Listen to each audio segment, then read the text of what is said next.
2014లో ఇదే కూటమిగా చంద్రబాబు నాయుడు గారు ఏర్పడి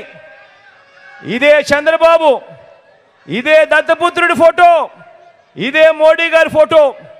కింద చూస్తే సంతకం చంద్రబాబు నాయుడు గారి సంతకం 2014లో ముఖ్యమైన హామీలు అని అంటూ ఈ పాంఫ్లెట్ మీ ప్రతి ఇంటికి పంపించడమే కాకుండా ఈ ముఖ్యమైన హామీలు మీరు ఎక్కడ మర్చిపోతారేమో అని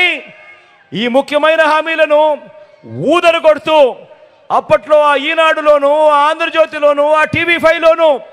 ఊదరు కొడుతూ అడ్వర్టైజ్మెంట్లు కూడా వచ్చాయి. ఇందులో చెప్పిన ముఖ్యమైన హామీలు అని అంటూ వీళ్ళు సంతకాలు పెట్టి ఈయన సంతకం పెట్టి ముగ్గురు ఫోటోలు పెట్టి మీ ప్రతి ఇంటికి పంపించిన 2014లో ఇందులో చెప్పినటివి ఒక్కటంటే ఒక్కటైనా కూడా చేశాడా అని అడుగుతా ఉన్నాను మిమ్మల్ని అందరినీ.